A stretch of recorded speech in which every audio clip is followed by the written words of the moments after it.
On August 31, 1955, William Cobb of General Motors demonstrates world's first 15-inch fully solar-powered car named Sunmobile. But even after 68 years, no solar-powered car is commercially available yet.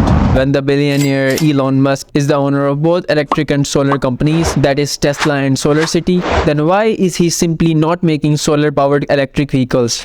Well, the answer to this question is not that simple.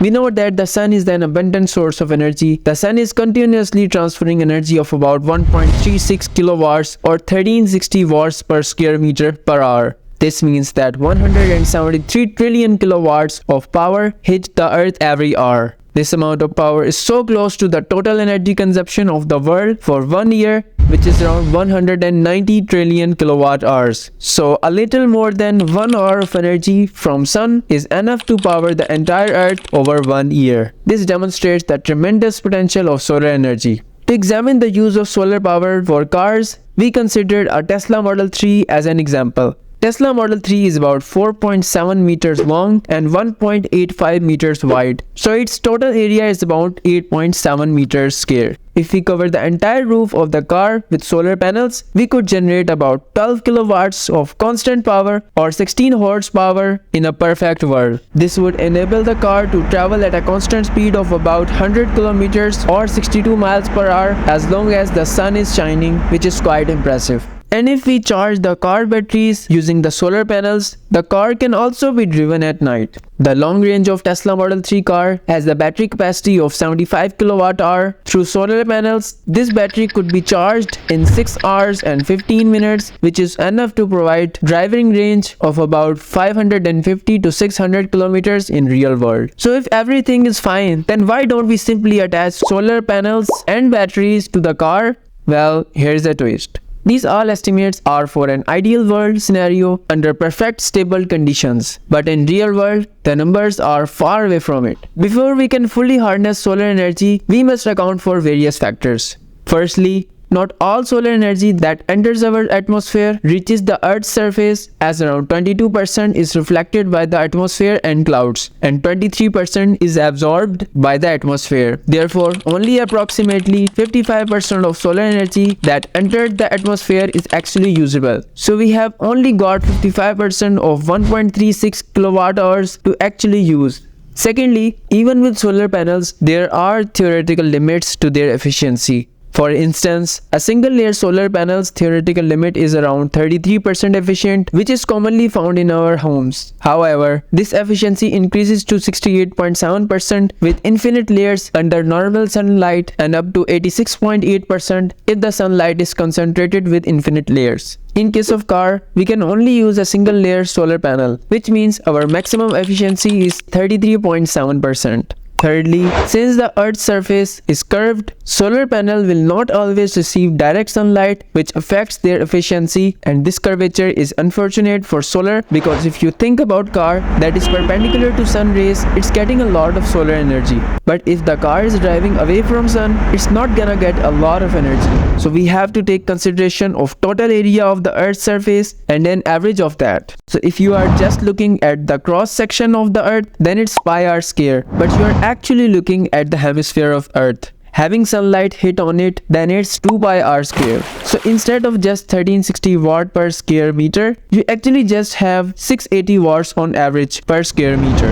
And on the other side of the Earth, you don't have any sunlight, then you take the total average of the Earth's surface area and consider how much energy you have hitting it at any given moment. The average over 24 hours on the surface of the Earth is going to be about 340 watts per square meter. Concluding it, there are three main factors to consider when calculating the amount of solar energy that we can use. Summing up it, the total amount of solar energy that enters our atmosphere, the percentage of that energy that makes it to the Earth's surface, and the efficiency of solar panels. By taking all these factors into account, we can calculate that a flat Earth would provide around 250 actual watts of energy for our purpose.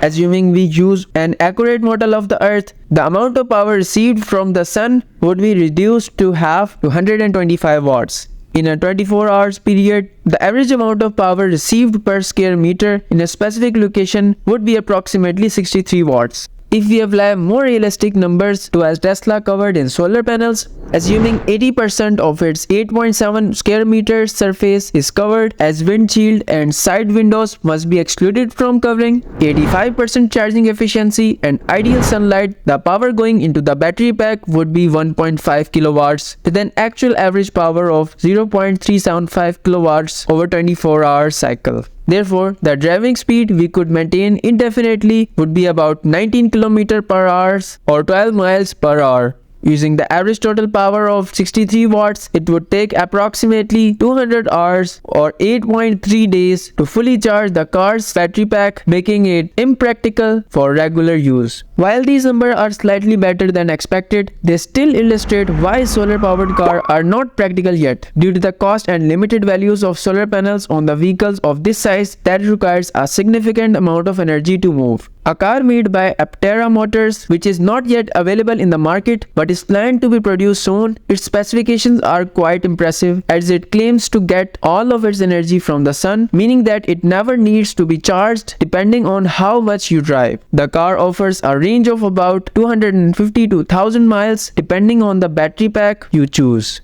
and it can accelerate from 0 to 60 miles per hour in just 3.5 seconds with a top speed of over 100 miles per hour. The drag coefficient of this car is only 0.13, which is a key factor in making solar power work. The heaviest version of car with a 1000-mile range and a 100 kilowatt-hour battery pack weighs about 2200 pounds, which is similar to the weight of a Mazda Miata. Safety is a concern with small cars like this, but the Aptera car has a decent weight to it, which makes it relatively safe. The car's solar panels cover 3 square meters and generate up to 700 watts of power. Its driving efficiency is about 100 watt-hours per mile, which is 2 to 3 times more efficient than a Tesla Model 3.